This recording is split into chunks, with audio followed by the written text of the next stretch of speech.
بسم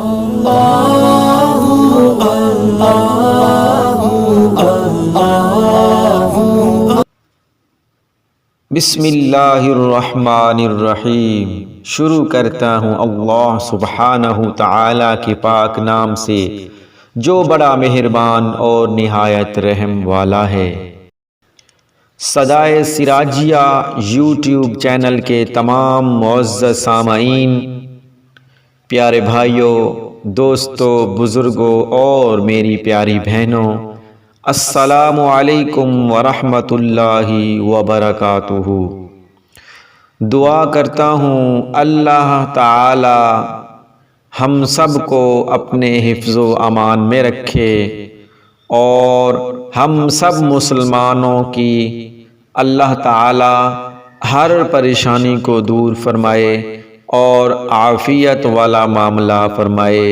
امید کرتا ہوں آپ تمام حضرات بخیریت عافیت ہوں گے۔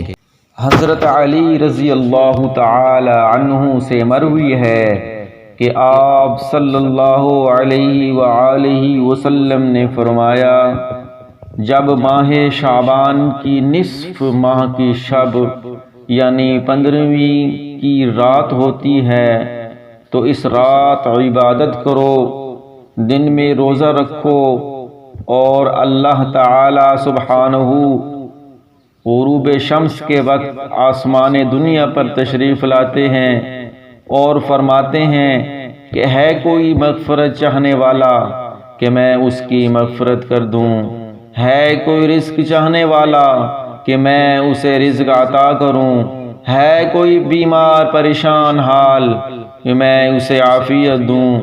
اسی طرح فرماتے رہتے ہیں اللہ پاک یہاں تک صبح ہو جاتی ہے کہ اللہ تعالی سبحانہ نصف شعبان کی رات یعنی شب برات کی رات کو بندے کی طرف متوجہ ہوتے ہیں، پس تمام اہل زمین کی مغفرت فرما دی جاتی ہے سوائے مشرک اور کینہ پرور کی، اور ایک اور روایت میں ہے کہ قاتل نفس کی۔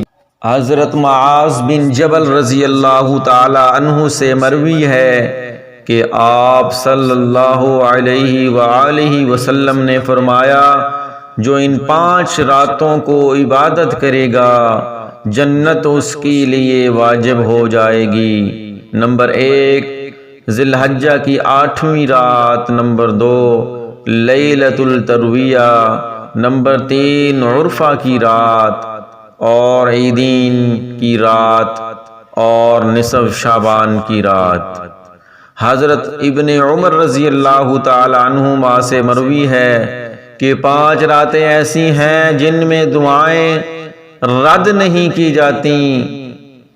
نمبر 1 شب جمعہ، نمبر 2 ماہ رجب کی پہلی رات، نمبر 3 نصف شعبان کی رات اور عیدین کی راتیں۔ صدائے سراجیہ یوٹیوب چینل کے تمام معزز سامعین سے گزارش ہے، جو دوست ہمارے اس چینل پہ نئے ہیں ان سب سے میں درخواست کرتا ہوں کہ ہمارے چینل کو سبسکرائب فرما دیں اور ساتھ لگی گھنٹی کو بھی دبا دیں تاکہ ہر نئے آنے والی ویڈیو آپ تک سب سے پہلے پہنچتی رہے۔